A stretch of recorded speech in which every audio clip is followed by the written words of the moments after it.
Welcome to the Unofficial Steelers Podcast, the podcast so unofficial it doesn't have a home. Here's your host, from In Hindsight, Nathan Heintz. From Steelers Nation Australia, Mark Davison. And from State of the Steelers, Daniel J.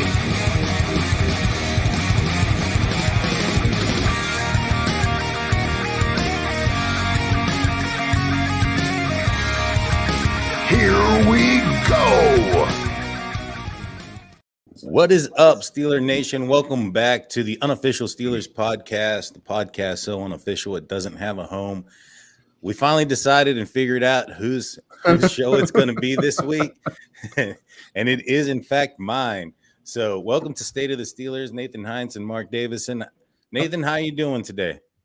Not too bad, man. I'm smelling some buffalo. It's Buffalo week for sure. Yep, for sure. It's Buffalo week. We're going hunting, boys. We're going hunting. Let's do it. Let's go get them boys out there in Buffalo. How you doing today, Mark? Hey, pretty good. And speaking of buffalo, I've actually had bison. We're just talking off air when I was living in Banff. I've had bison, man. It's not too bad of meat, eh? No. And also another thing we need to remember, and I know it was ages ago, but it's still funny to me with these franchises. Buffalo went to the Super Bowl 4 times in a row and lost 4 times in a row. Don't forget that. Embarrassing. Don't forget that. Like, that's a brilliant documentary. I think it's on the ESPN, The Falls of Buffalo. They went there 4 times and lost 4 times. So why can't we win? Exactly. And following that logic, I think the Pittsburgh Steelers are definitely going to win this weekend. I like that energy. I like that energy out there, man. But it sure definitely is going to be an upward climb as the Pittsburgh Steelers are taking honor, going to Orchard Park to take on the heavily favored Buffalo Bills. But like I've been kind of, talking myself into this game that there could be an upset this week, guys. When you look at what the Buffalo Bills did last week, as far as their defense, they were on the field chasing Lamar Jackson for almost 40 minutes. Buffalo Bills time of possession 21-50. Yeah, that was it. I didn't know that. That's amazing. Yeah, they've been chasing him around for almost 40 minutes. They're tired. They're exhausted. That reminds me of, what happened to our Steelers defense when they were chasing Jamar Chase and Lamar and Joe Burrow for, roughly about the same amount of time. Bunch of injuries, a bunch of fatigued players. So Buffalo Bills have a laundry list of injuries. Do you guys see an opportunity here because of this for the possible upset? We'll start off with you, Mark. What do you think with the Yeah, there is, because me and Maddie were talking about on Steelers Touchdown Under on BTSC. A lot of you guys know I was there too. We talked about the injuries, and it's kind of like it's kind of crazy how many injuries they have on the players. I think Poyer's out. I think Knox is out. I think Gabe Davis is out or limited.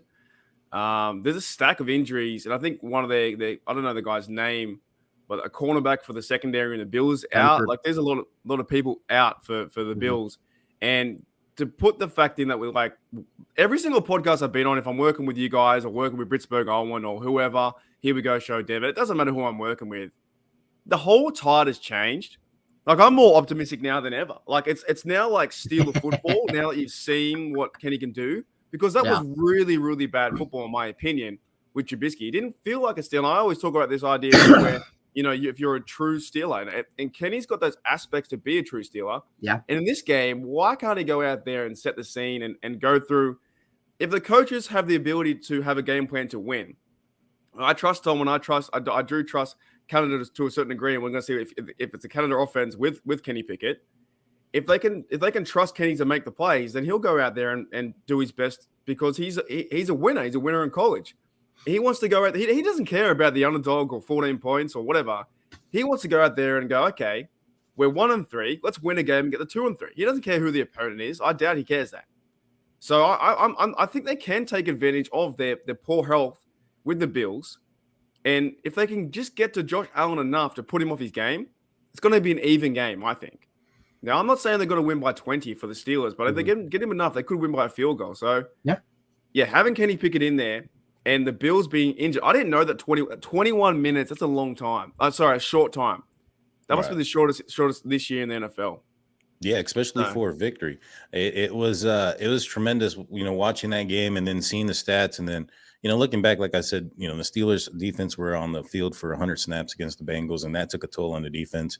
You look at what happened after that. You have the laundry list from the stars as well, from Tremaine Edmonds to Jordan Poyer to Right.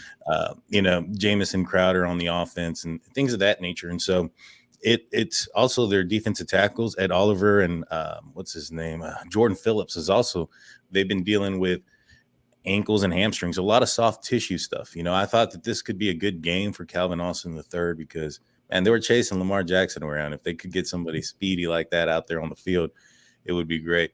So it looked like a daunting task early in the week when the Pittsburgh Steelers are going against the defense of the Bills. Now that there's a bunch of injuries, how do you feel that Kenny Pickett's going to match up against this defense, Nathan?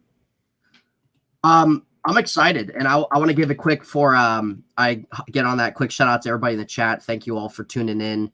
As we see everybody in here, those that are new, welcome. Those that are continual viewers, welcome back to the show. It's always good to see your guys' thoughts and putting everything out like that you guys are thinking into the chat. We like to read them and kind of interact with you guys too through the show. So thank you for that. For your question, Daniel, I think this bodes well for Pickett. Now, you're going to have your typical national media out there that say, man, this is just not a good decision putting Kenny Pickett into this 4-game stretch for them. This is the hardest thing of the hardest task of their schedule, and for a rookie quarterback to be thrown into there. Look, dude, Kenny Pickett is ready for these moments, man. All you got to do is listen to the guy talk. The guy's ready for this. The guy's ready for the big lights. The guy's ready to show what he's made of. He's confident. He's got that edge to him. He's talked about that over and over again, and that's what you want in a quarterback. Mitch showed none of that for those 4 games that he started for this football team. None of that. You want a guy that's got that spark, that's got that grit, and Kenny Pickett's a guy that has that. I think also this bodes well for Pickett here. Going into Buffalo, yes, that's a very tough atmosphere, but they're very banged up in their secondary. This is the time for these Pittsburgh wide receivers to finally have the game that they need to have. And the Steelers, this isn't an offense where they only have one guy, 2 guys. Najee Harris, Claypool. I mean, the list goes on and on. Pickens, we finally saw George Pickens get involved last week and really have that big game that he was on the verge of having. Freiermuth you saw his connection with Pickett right away. They have a plethora of guys offensively for the Bills to play. And I think the casual fan or the fan or the person that's not a Steeler fan that just kind of sees, okay, Pickett starting, they're 1-3, things like that. Oh, like they have their own opinion. But for those that follow the team and are fans, like those are the people you want to listen to when it comes to this type of game, because we're the ones that watch them every week. Not these guys on national TV or anything like that aren't giving the Steelers a chance or anything like that. I'm not saying the Steelers are going to win this game. Buffalo's favored for a reason. But with Kenny Pickett starting, I think that this gives them a much better opportunity to win this game than when we were looking at this schedule while Mitch was the starter. So I'm excited to see Pickett. I think he's going to move the ball. I think he's going to get the ball in the playmaker's hands, and I think he's going to come out. His over-under for his pass yards is 203.5 pass yards. I'm throwing that over 100%. I think he's going to want to throw that ball. He's going to want that ball rip. I didn't look at the weather forecast. I don't think it's supposed to be a crazy day down there or anything like that. But I think we're definitely going to see this offense improve. We're going to see movement. We're going to see progression. Even if they don't win, I think the Steelers will at least cover that 14.5 point spread. For sure. To that point, I reckon that Matt Canada's going to want to throw this football too. Yeah. The depleted secondary with the Bills. And they have to. They have to in this game. Yeah, that goes to Kenny's strengths as well. Get him involved in the game. I know you want to run the ball too, and I do want to see Warren. I do want to see Najee Harris out there and go out there and be effective. But I think he played quite well, even in the last minutes versus the Jets game. He was moving down the field to win that. That George Pickens pass put him in at the 40. Then he threw the interception to move. That happened, and the next minute the defense couldn't hold out, and the game was over. Right. Give Kenny Pickett the football, and he, was one good play as well that I saw what Pickett did. He went through all his progressions or for his routes or whatever, and then he decided to run the football for the first down, right? He's Right. very selective, and we've only seen him in a half a game. So there's a lot of pressure for the guy to play a full game. But give him a chance to link up with Muth and these other guys and make a game of it. Because I can't see them if he's on fire with Pickens. I can't see him stopping. If he's on fire with Muth, those two fellas are like the workhorses that will keep going. So yeah, if Matt Canada can design an offense that can keep up with the Buffalo Bills, they're going to be in this game. And I'm getting pretty hyped up because I think they can actually win this game. Which is 100%. And Brian Brown here in the chat makes a good point. Bills could get caught sleeping this week because they have a big game next week against Kansas City. We know the term trap game is out there. We know that things like that. But Buffalo, they might, obviously with their handful of guys that are sitting out this week, they could be wanting to make sure as well that they're ready for their big game next week. But for us Steeler fans and for the Steelers, this is obviously a huge game. So like what you were saying, Mark, this is a great opportunity here where you can see the Steelers take advantage, catch the Bills off guard, things like that. Now, obviously, Josh Allen is a difference maker, and the Steelers defense has been poor since TJ Watt got hurt. And that's why I think we're going to see the ball thrown a handful of times because they're going to need to be able to keep up with that point, keep up with points and try to get ahead on Buffalo if you can in any type of way. You can't play soft. You can't play conservative here. You're 1-3. You need a big win here in Buffalo. But Brian made a good point. It is something that happens. That does happen. The Steelers have done that with freaking Jacksonville. And then in the playoffs, they're already looking at New England. So I hear what you guys are saying about throwing the ball a lot more. I think the approach probably needs to be the opposite. When you look at what the Patriots did to the Pittsburgh Steelers after their long game that they had against the Cincinnati Bengals, they basically controlled the ball, especially in the second half with the run. I think that you have this tired out, hurt, fatigued, and injured defense. Why not punish them more with Najee Harris?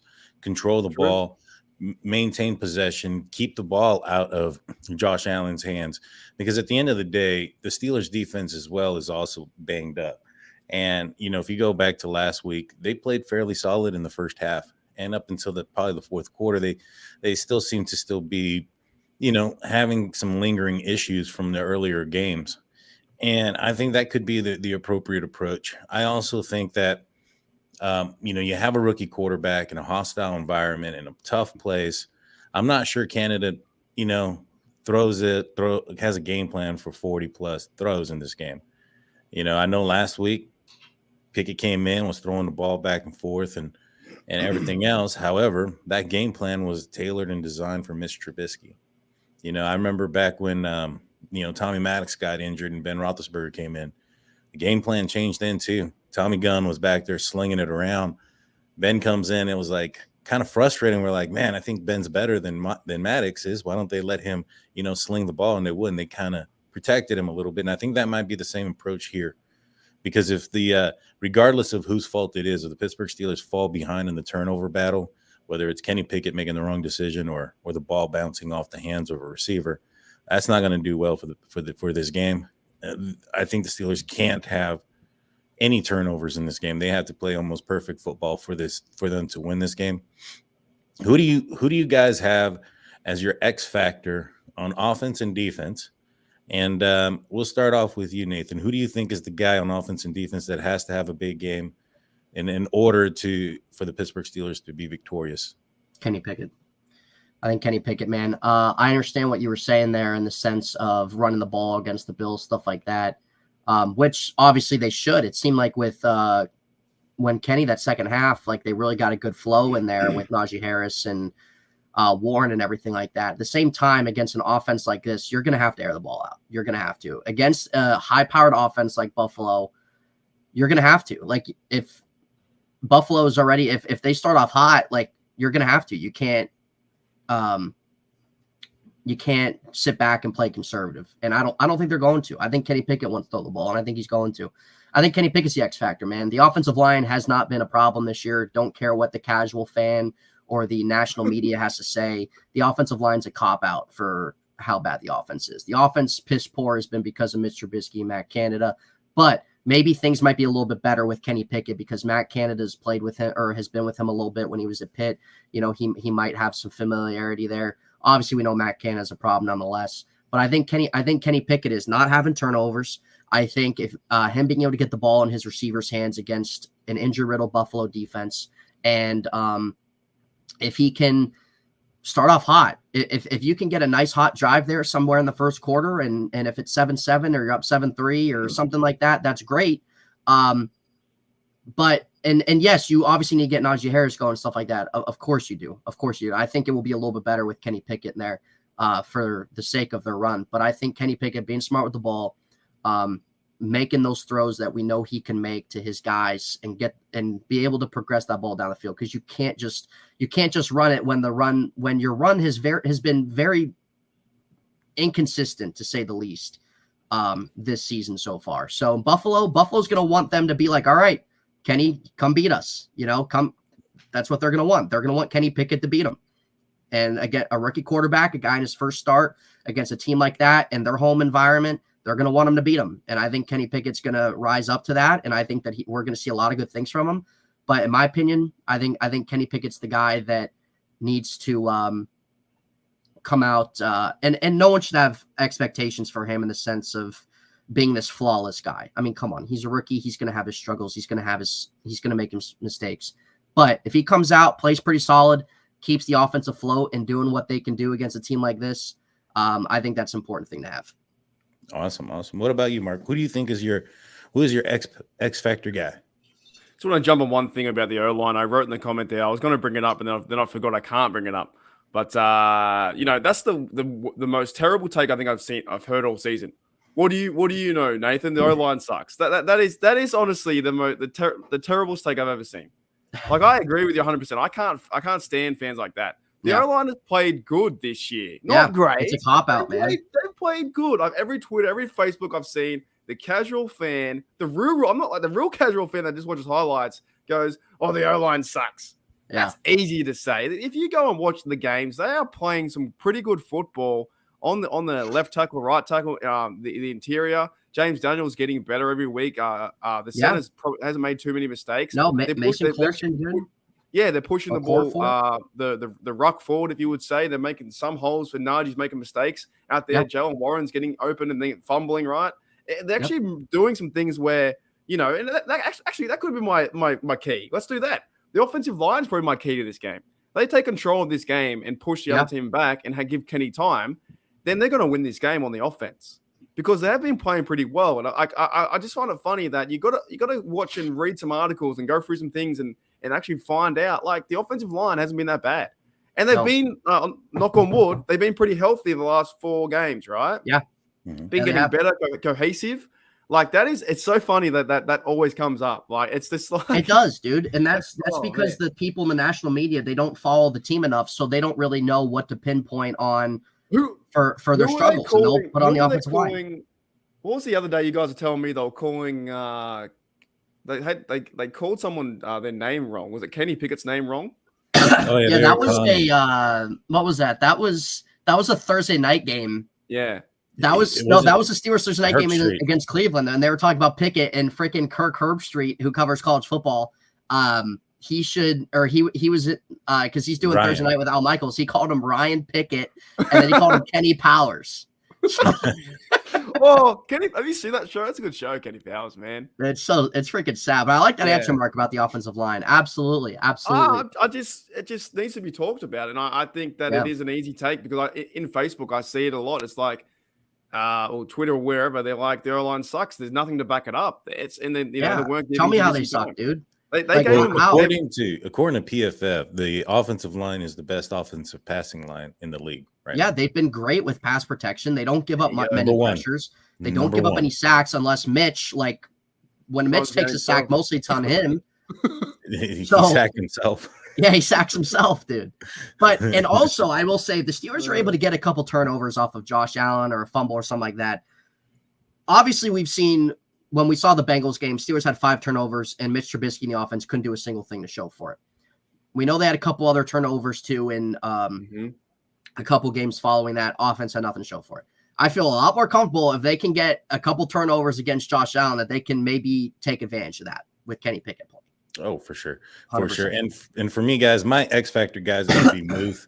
I think it's going to be important for him to get, utilized in this game, especially over the middle. But he's also going to be a guy that's going to be helping these tackles against Von Miller. He's going to be chipping him. He's going to be assisting in the block. So he's going to have a big game.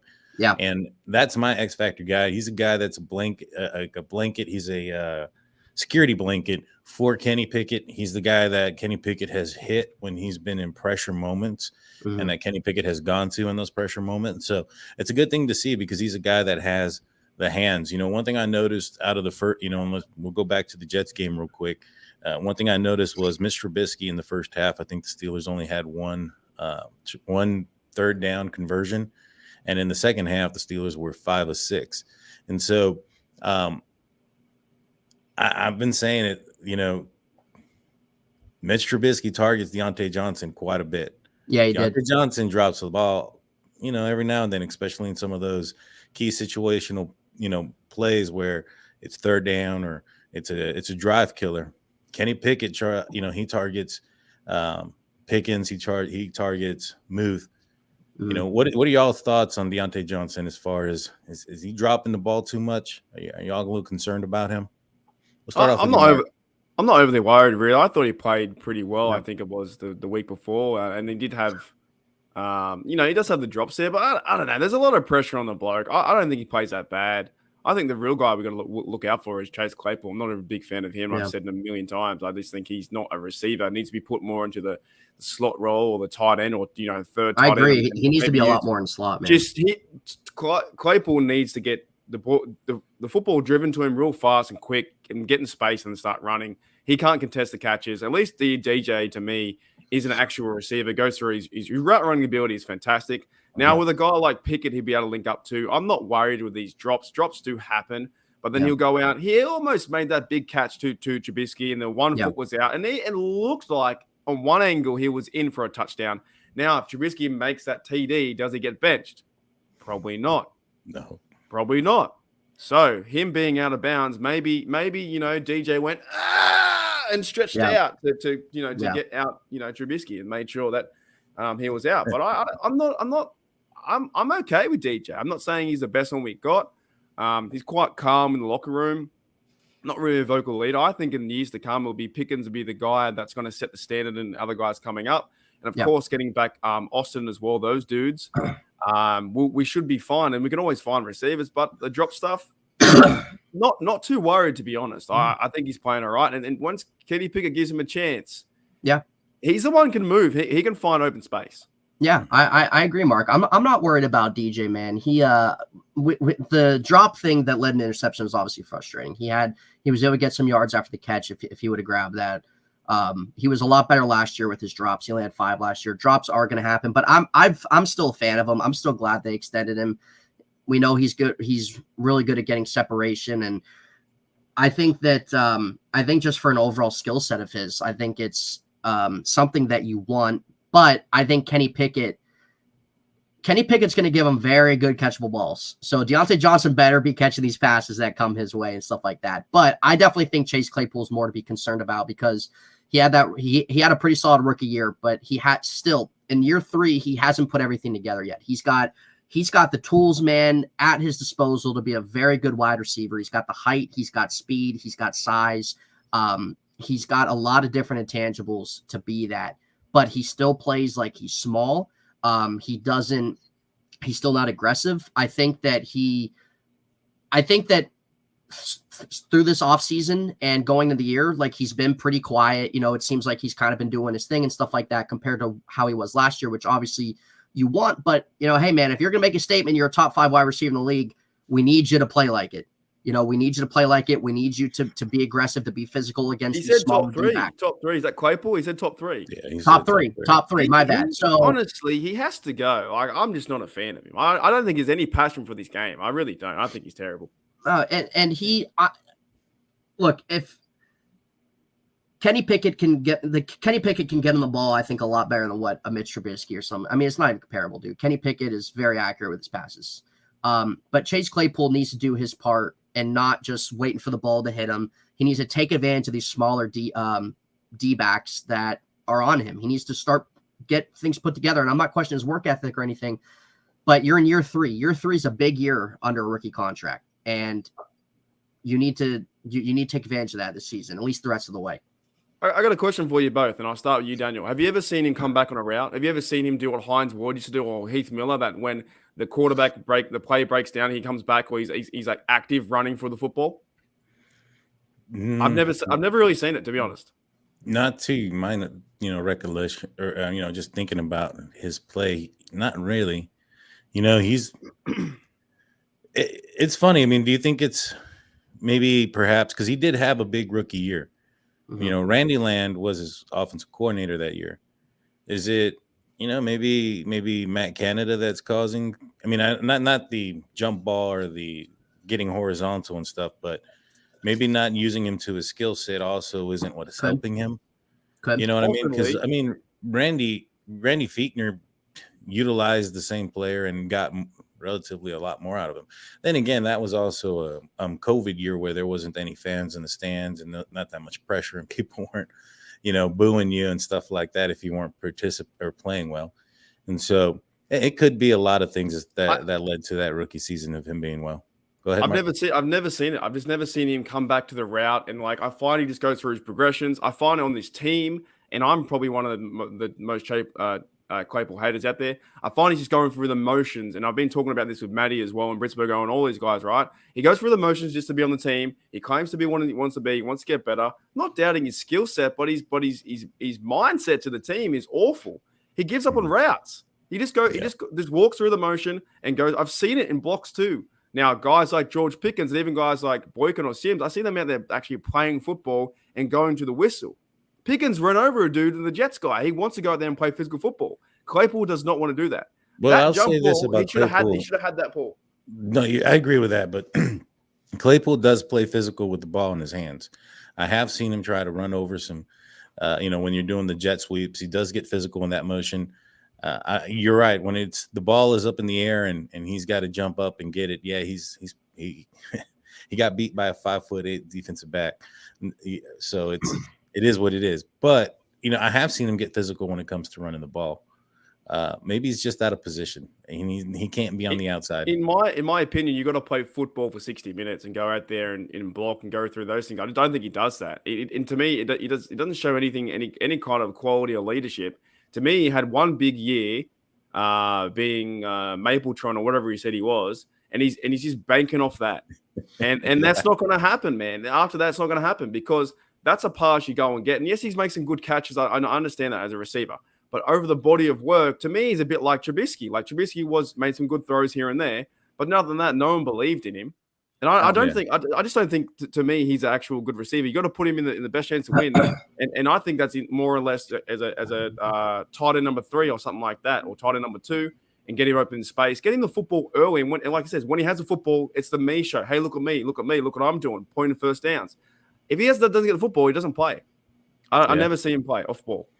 Yeah, he's definitely got some maturity issues. I mean, there was a podcast where him, Miles Boykin and Mika Fitzpatrick came out, and they're talking about, the money in college that they would have gotten, and if they had the NIL program while they were members of college, and they bring up partying and going out, and Mika's like, yeah, man, that would have helped greatly for my family, and it's just a different mindset, different things, and you can see the maturity, and when you look at Claypool.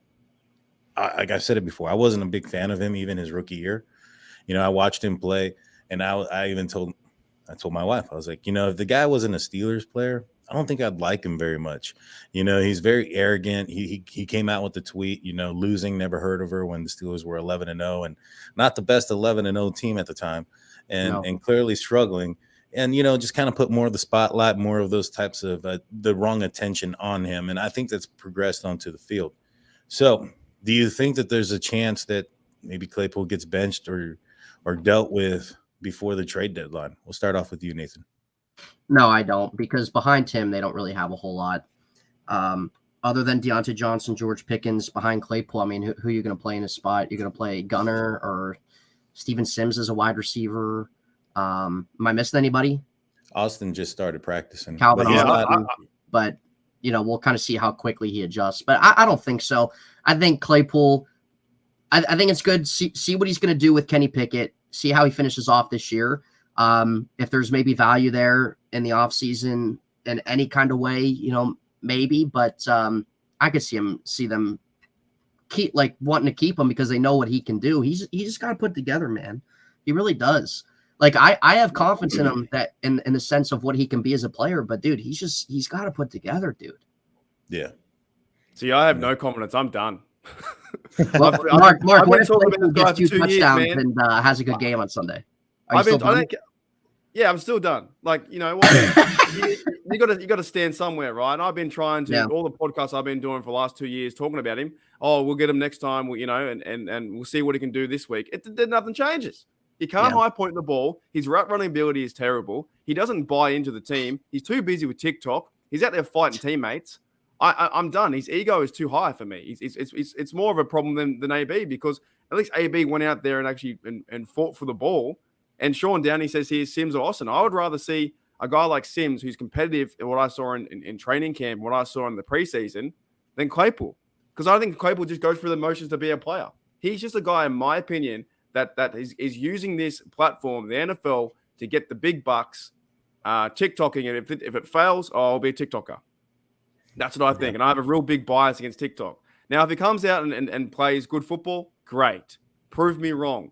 And me and him will never work. If you guys get him on the show, he can take my spot. That's fine.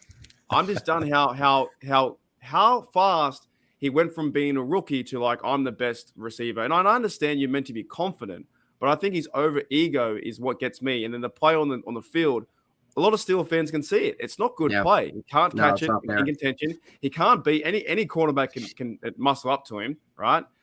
He doesn't show physicality like you said, Daniel, only with the football. It's a me attitude when I have the football. Now, I would say what you would do is more or less go with Pickett. Oh, man. Go with Pickens, DJ, and Austin comes back in if he plays well. Then also integrate Sims and possibly keep Oshesky in there too. But they're not gonna trade the guy. I don't think they'll pick up. I don't think that the Steelers are going to sign him in the future.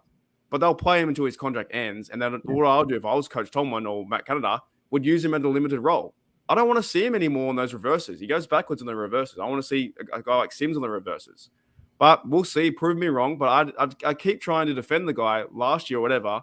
And then the same old mistakes keep happening. He should have caught that ball. He needs to be more. It's his third year. You have to go out there. He hasn't caught a touchdown yet. I understand that the offense too with Trubisky and those guys haven't targeted him.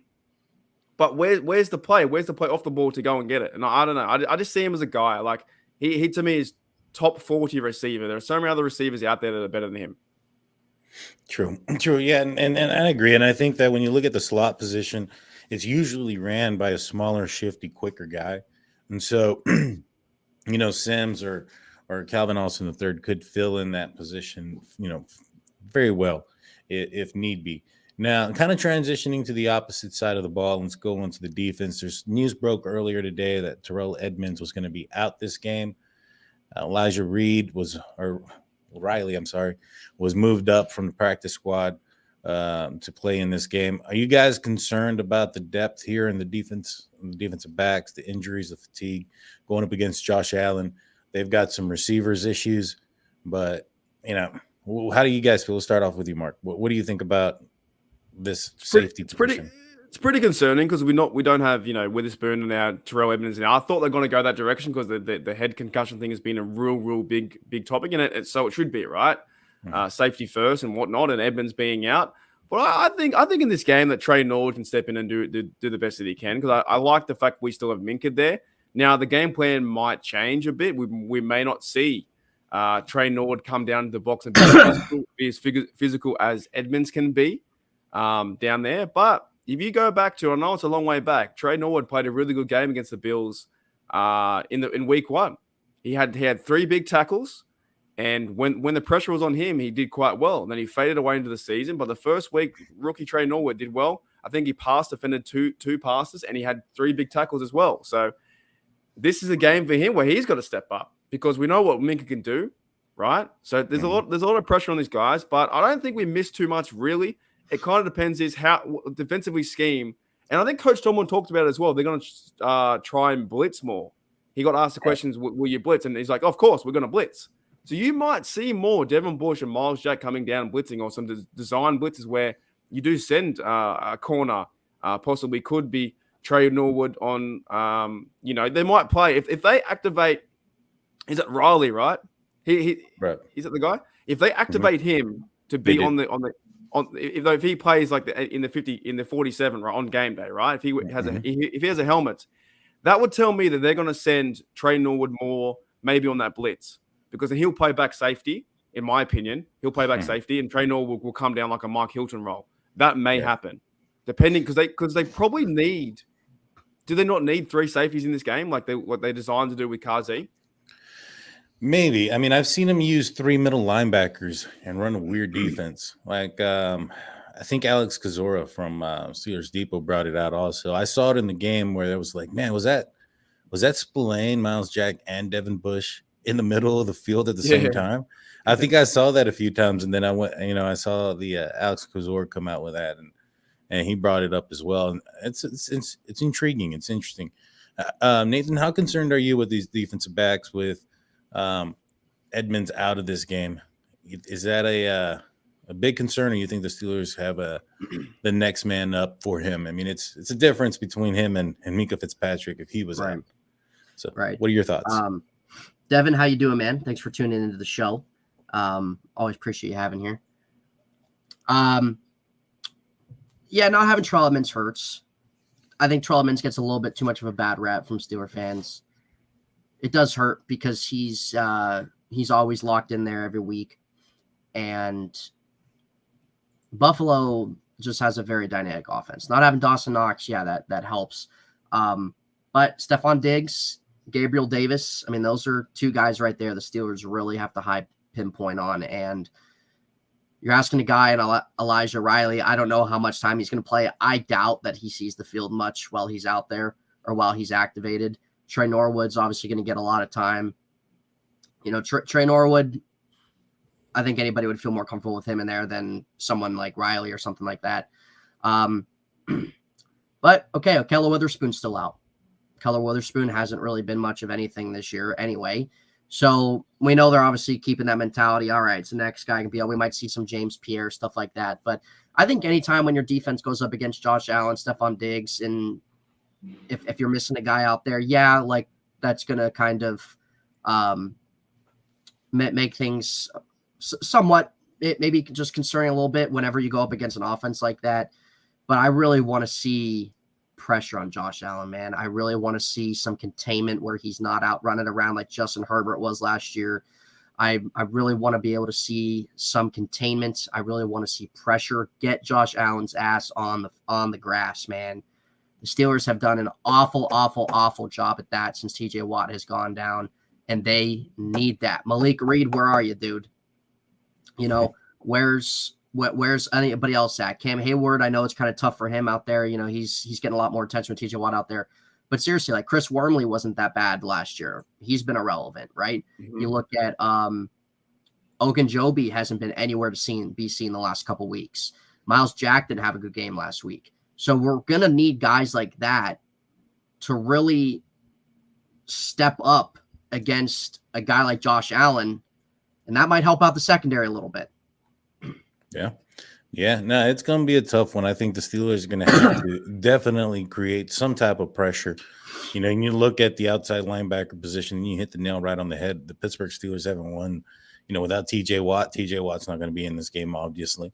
And so it's going to be a huge uphill climb. The Steelers are going to have to get home. Last week, they created a lot of pressure on Zach Wilson, but his escapability got him out of trouble a few times. Yeah.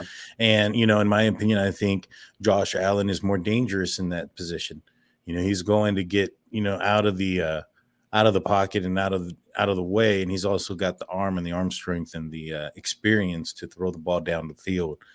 And so it could be we could be in for a long game. There's reasons why the Pittsburgh Steelers are 2 touchdown dogs in this game. And I don't think it has to do with the offense. It has to do with the Steelers defense 100%. And what they've showed up to this point. Because do you guys see, unless Mika makes a great turnover, the Pittsburgh Steelers forcing the Bills to punt often? I really don't. And so no, I don't either. it's going to be crazy, and the Steelers are going to have to, keep catch up. What is a stat line for Josh Allen if the Pittsburgh Steelers are going to win that the Steelers have to keep him at? We'll start off with you, Nathan. Where That's a good question. What do they have to keep him down to? Well, I think that even though that they're a little bit banged up, they have a good coach. It's Buffalo's one of the, if you're a fan, one of the best places to watch a game, I'm sure. Great fan base, great environment. So even though they could be looking on at Kansas City, maybe resting some guys because like playing against Steelers this week, and they obviously view next week as a very important game for themselves. It's still hard for me to just see like Josh Allen not play well, especially with how bad the Steelers defense has been. So I think maybe if you can cause a fumble or something like that, or interception and take advantage of maybe some field position there. Maybe if you limit Josh Allen to a couple passing touchdowns, 2 passing touchdowns, he's probably going to hit 300 yards. But heck, if you limit him to under 300 yards, that would be big. If you get a spy in there, I'm sure that the Steelers will probably try to get something in there like that. Limit Josh Allen's escapability, get him on the field, get his ass on the ground, try to force a turnover or a fumble, even if it's not on Josh Allen, on somebody. But I think if you can limit him to maybe 2 passing touchdowns, if you can limit his escapability or his running, I think that it might give the Steelers some decent field position at certain times, or where they can get him off the field a little bit earlier. But it's tough, man. He's just really dynamic, and it'd be different, man, if we had TJ Watt and the Steelers defense was playing strong like they did that first game, but that's not the reality of it. So I think something along those lines, man. It's tough. It's tough. No, for sure. What about you, Mark? What do you think the Steelers have to do to limit, or what is that limitation look like for the Pittsburgh Steelers to be victorious tomorrow? For Josh Allen, or what do the Steelers have to limit him to? I reckon if he gets, what's that? I reckon the run game. I know it's funny to say, but I think he can escape quite well. I think I looked at the stats last year when we beat them. He had 46 yards. So him escaping the pocket, of course, he's pretty good throwing the football. But he's also good managing the game and running around town too. So if he gets outside the pocket and it's say a 3rd and 4, 3rd and 5, and we get a first down, then it's back to the run game that they will use Singletary a lot more. I don't know if you can, I think Josh Allen has 3 TDs, maybe 4 in him. It depends if you can stop him, right? But can you force a turnover? He's pretty safe with the football. In terms of fumbles, and we haven't got a TJ Watt. And like you said, Nathan, where's a bloke like Malik Reed doing anything? Yeah.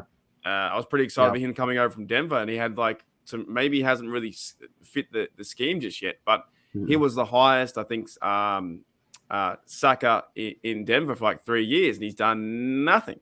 You can't even see him, I know he's trying out there. He's trying to do the pass rush and this kind of stuff, but it's all on Alex Highsmith. He might have a big game, but other than that, if you can't get to the quarterback in this game, it's going to be a long day, because how long can the secondary keep up with these talented receivers, even though a lot of them are out? But if Josh Allen is putting up 250, 300, the game's going to be over, and it will be very hard for them. Like you're saying, Nathan, it's going to be back and forth between, Kenny's going to have to keep up as well. So, but that's how the nature of football goes. If you're going to be out there slinging the football around for 250 yards, running football, you're going to have possession of the ball, and then you should be able to score. But it's intriguing to me. I think the way you get to Josh Allen is a good defensive line player. I think Cameron Hayward will have a big game this week. I got this feeling that I think he'll get in there and bull rush. Those old days where he just goes in there, takes on 2 people and gets to the backfield and tracks them. I get this feeling he's ready for those kind of games. The whole world is counting out again the Steelers in this game. This is the worst. You know what? This is the worst underdog margin we've been since 1969 or 1970. If that doesn't fire you up to be a player, I don't know what does. I know it's different, but when I go and play pickleball, if someone tells me that's the number 1 guy in Australia to play, I'm not scared. I want to go and try and beat him. Now, it doesn't matter if I win or lose, but I'm trying my hardest to beat him. If I get 3 points out of him, I'm like, let's go. I got 3 points. You can't be intimidated by this Bills team. You just can't. No. You walk in there, it's 0-0. You go in there to do a job. And if you want to motivate these players like Coach Tomlin and Matt Canada and those guys can for Austin, you say to them, you know that they got 14 points on you. What are you going to do? This is the worst. We are the worst team in the NFL. And judging by the stats, the worst team since 1970, the Steelers underdogs away. That's got to fire them up. It's got to fire them up. 100%. George, just stay out of the kitchen. 110%. I get low. I get real low. I squat down. I'm like, hang on. Like, let's go. Bam, you know? How good was that? No, now I can't get up. I'm just saying, go in there and be competitive. And I think to get to Josh Allen, I was talking with Matty the other day. It is going to be, to me, it's going to be Ogunjobi and Cam. But those guys, I think, with that brute force, they can disrupt things and push him out. And I don't know. I just want to see them. Yeah, if they can make him run a little bit and off his game, the Buffalo Bills are going to go, holy crap, we're not 14 plus. This is the game. That's what I want to see. Yeah. Oh, for sure. And you know, we touched on it earlier. The weather is going to be absolutely beautiful out there in Orchard Park. High of 57. It's going to be partly cloudy. It's going to be a little windy, 17 miles an hour, but you know, nothing too crazy. It's going to be a game for you know, there's not going to be any excuses in this game. I'm excited to see it. I'm excited to see what the Pittsburgh Steelers are going to do. You know, an upset has to happen here this season. So maybe it might be tomorrow. Yeah. And you know, I said it earlier on my live. I said that if the Pittsburgh Steelers can win this game, that this could be a season-changing victory. It absolutely could, man. Yeah, I mean, this to me, it's one of the most important victories. You know, you lost to the Jets last week in a game that a lot of people were saying, given the schedule and how daunting it was coming up, that was a must-win game. Yeah. In my opinion, the Pittsburgh Steelers go in this game, they win this game. This can change their outlook, change their season, change everything. It really can. You know, and gives and builds that confidence going into the rest of the schedule. You know, I'm fairly confident that the Pittsburgh Steelers can get it done. They can get it done. Will they get it done? It's gonna narrow path, in my opinion, for the Steelers to do this with low margin of error. You know, last time the Pittsburgh Steelers got a punt block. Do you think that the Steelers need to have something on special teams this week, whether it's a punt return, punt block, kickoff return? Is that something that is necessary? You think the Steelers can get it done without it? We'll start off with you, Mark. They probably need one more extra possession, right? You know, with the time possession they've been having recently, they got 30 minutes with the Jets or 31 seconds, and they lost. They could have won that game, but they probably need one more possession, I think, more than the Bills. So you probably do need I don't know. If Killebrew gets another one, send the guy to the Hall of Fame. You know, people are like, well, Killebrew is nothing, you know, get rid of him. No. He's an excellent guy. And he's been pretty quiet this year on special teams, but they have been doing 1 million punts a game. So what do you do? I think they need that one extra possession, I think, to be up by 10, hopefully, or up by 7 or something like that, or up by 4. And then for the defense to finally stop Josh Allen in the waning moments of 3rd and 3s and 2 minutes to go. If it's that game again, it's going to be heartbreaking, I think, if we're up by – because I've got the score 28-24. That's what I think is going to happen for the Steelers to win. But say if it's like 28-24 and Josh Allen's going down the field at 3rd and 5, and yet again, defense can't stop the run. They can't stop anything, and they go and get a TD late, and it's 31-28. It's going to be horrible because I've got so much hype now around this team. And you're right, we do need this win. It's 1-4. It's really difficult to come back from to make the playoffs, right? Yeah. 2 and 3, and going into home at versus the Bucs and Tom Brady, and we're not even sure if he's going to, what's going on with Tom. And man, I don't know. I don't know what Tom's all over the shop with his marriage and stuff like that. And it's really it's crazy, right, that he's still playing. But he's dealing with an injury too. Yeah, he's just I don't know what's going on with Tom. But the thing is, in this game, it's going to be hard to see because I think in all the other games with the Browns, the Jets, they just ran down the field. And they just ran the two running backs, and they just converted first downs, and it was a slow trickle of, we're going to lose. Can we get a stop on defense? We keep talking about the offense not holding the football. Can the defense actually stop them? And that last game versus the Jets, it was half time. They had 10 days rest. What's the excuse now? Yeah. You got to go and make plays, man. Yeah, no, you do. And what was I going to say? I forget what it was I was going to say. You might as well forget at this point. Ugh. But if the Steelers can, like what Mark was saying, Mark, if they can get the Bills to punt a couple times, or if they're able to cause 1 or 2 turnovers, I have much more faith in the offense to take advantage of that, putting points up than where it was with Trubisky. 100%. But this is something I was going to say too. Now, obviously, you never want your team to be at 1-3, and you guys can let me know in the chat what you think about this. But this is kind of my perspective here. The Steelers, we know, aren't favored for this game. If they pull off the win, phenomenal. Like what Daniel said, it can be an absolute season changer. 110%. If they don't win this game and they're sitting at 1-4, obviously the playoffs are looking. I mean, you could sit here now and say the playoffs looking unlucky, but at 1-4, history obviously shows if you're 1-4, I mean, you're probably not getting in. But I think going into the season, knowing with Trubisky and things like that, the Steelers weren't really viewed as much of a big playoff team anyway.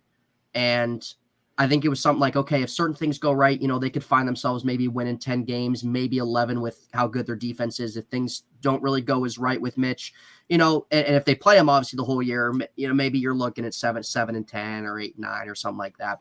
But it's okay. There's no way the Steelers are winning 4 or 5 games. They're going to win more than that. They're going to win more than 4 or 5 games this year.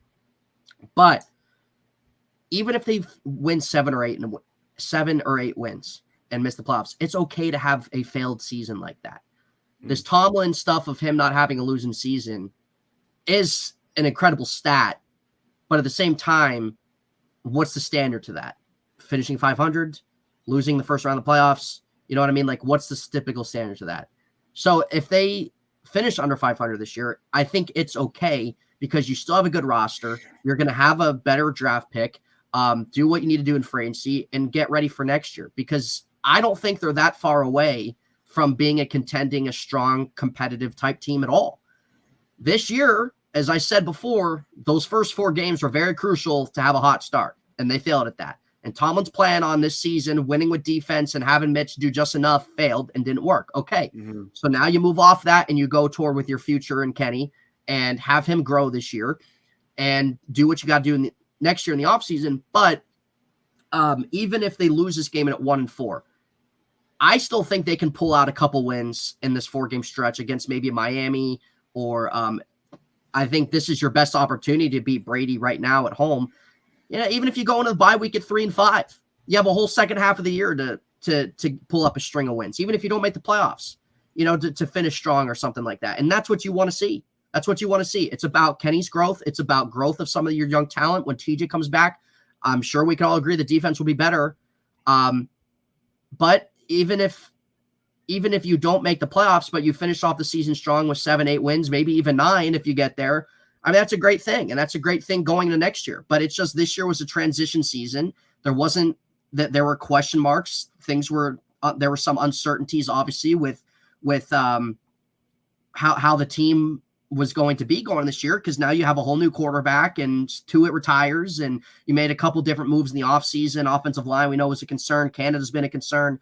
But it was one of those things where, like, okay, they have potential to be maybe a 10-win team, but it can also go in the direction maybe they win 7 or 8. Okay, so Mitch didn't work. Now you're going with Kenny Pickett, and that's what I'm saying. Like, who's to say they can't pull out a couple wins in this 4-game stretch and have a good second half? Even if they miss the playoffs, like, who's to say they can't have that? No, Where'd you go, Daniel? The feds came after me again. I have no idea what's going on. All right, there's a good point. Brian Brown says, and I agree with this too. We're not eliminated yet. You know what I mean? We're not eliminated. That's the best thing about football. We're not eliminated yet. Our only game out. We're only 1 game away from the North. Yeah. I think if the Browns can lose against the Chargers, fantastic. Might happen, right?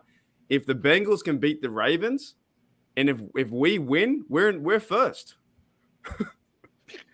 No, are we first? No, we're not first. No. We're second. We're still in second. However, the rest of the teams in the AFC North have a daunting schedule as well. Oh yeah, they all have to play the same teams, and I don't think the Cleveland Browns are going to win another game until Deshaun Watson comes back. Their schedule was extremely tough. Yeah. And so, there's a chance there. There's the opportunity. It's not a must win, but it's definitely a season changer if the Pittsburgh Steelers can pull it off. It could be a season defining win, in the second quarter of the season and get the second quarter started correctly. The Pittsburgh Steelers are going to, this could be a statement win, a statement game. And, I know a lot of the talk's going to come out. The Pittsburgh Steelers do end up pulling the upset that the Buffalo Bills were injured and this, that, Yeah, and I mean, you're third. just going to hear it, dude. Yeah, it's gonna happen, Who freaking cares with those type of people, man? Exactly.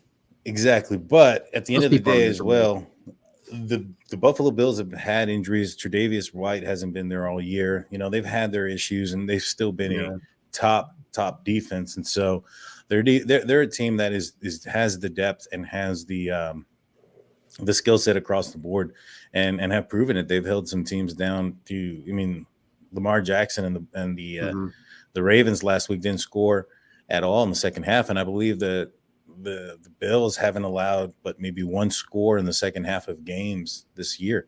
And so their adjustments have been tremendous, their adjustments at halftime. So that goes with whoever is in or out. Now, the Steelers have a great opportunity because the Buffalo Bills are a little bit fatigued, a little bit injured, a little banged up. And this could be an opportunity for the Steelers to go in there and do something. Yeah. And so, we're getting a little long in the tooth on this one. We'll go around and get you guys' predictions on the game. Let me know what you guys think, what kind of game it is, and then where everybody can find you. We'll start off with you, Nathan.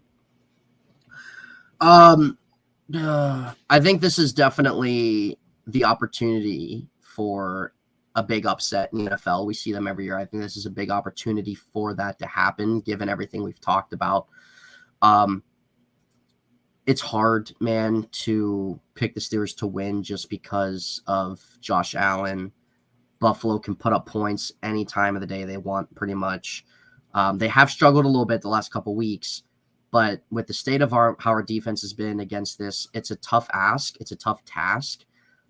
Anything's possible in the NFL any given Sunday. So I'm not sitting here saying that, oh, dude, like it's a lock, man. The Steelers aren't going to win. It's a lock that the Bills are going to blow them out like the typical casual fan. No, but I'm still going to give respect to the Bills, man. And the Steelers defense, it's hard to have confidence in them right now without TJ Watt. I like the score 28. Well, Mark said 28-24, maybe 28-26. I think the Steelers keep it close. I think they cover the 14.5 point spread.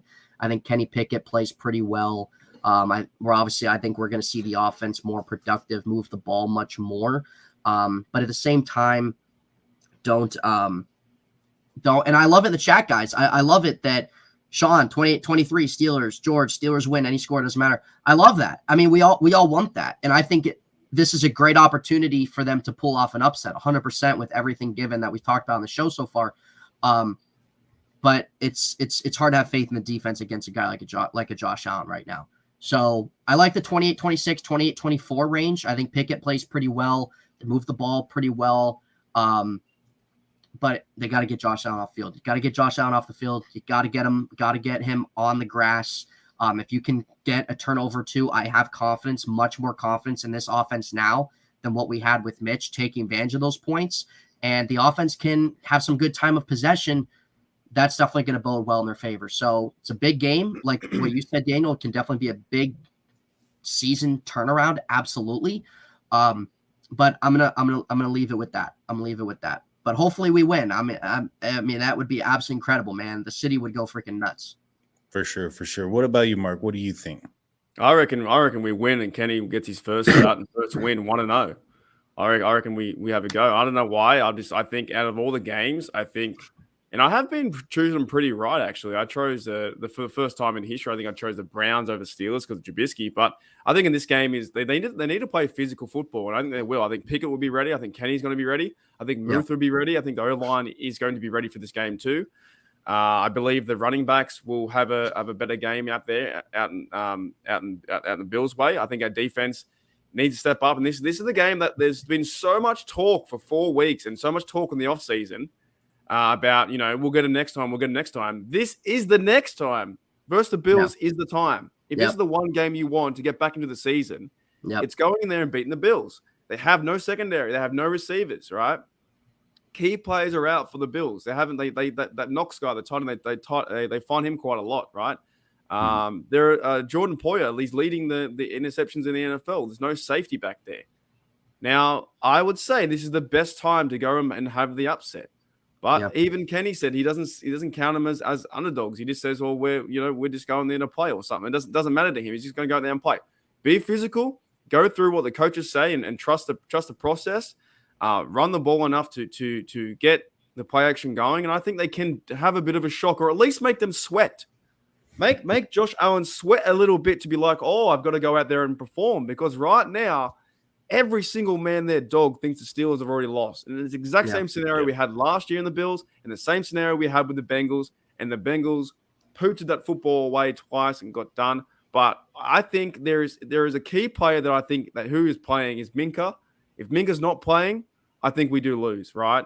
But I think if Minka plays and his defense can play well, then Kenny's going to give us a chance. And I do think they're going to win 28-24. And it's going to come down to a drive, like I said. Josh Allen's going to be driving down the field, and can the defense stop them in the last 2 minutes? That's the biggest thing. If they can't stop them in the last 2 minutes, they're going to lose 31-28. For sure. I got to win them. No, for sure. Yeah. I like that, Mark. I like that analysis there, man. And for me, guys, earlier this week, I had predicted that the Steelers were going to lose by 10, 34-24. However, in lieu of all the injuries that the Bills have gone through and the players that are going to be out, I think there's going to be a closer game. I still think that the Buffalo Bills, I'm going to predict them to win, which sucks because if the freaking Steelers upset them and win, then I'm going to be like, man, should I always choose against the Steelers? Yeah. Have you got one right yet? You haven't got one right, have you? The whole year, have you? No, I did. I got the Cincinnati Bengals one right. Oh, right. I got it pretty accurately too. I think I said like 23-20 or something like that. I didn't know it was going to go, into the last second of overtime or anything like that. But I had predicted that one to be correct. The rest of them I have gotten completely wrong because I have not chosen anybody but the Steelers this year. And so now you're choosing the Bills. And if you choose the Bills and I go to sleep, then we're going to win. Yeah, exactly. That's the combination. That's the combination. I'm thinking that it drops it down by 3 or by a touchdown, and the Steelers end up falling short 24-27. But I can see this game being a game that the Pittsburgh Steelers can get back into the win column. And like I said, if this ends up being a big win for the Pittsburgh Steelers, this is going to change their season around. And this is going to be, the power rankings, everything's going to change. The Steelers are going to start to climb up the charts. Everybody's going to start to talk about them in a positive manner. And then, the microscope is really going to be on Kenny Pickett at that point and what he's going to be able to do with the remaining portion of the schedule. Right. But it all starts off tomorrow in Orchard Park and Highmark Stadium against the Buffalo Bills and Josh Allen. And, I'm wrong. I hope that the Steelers blow the Buffalo Bills out of the water.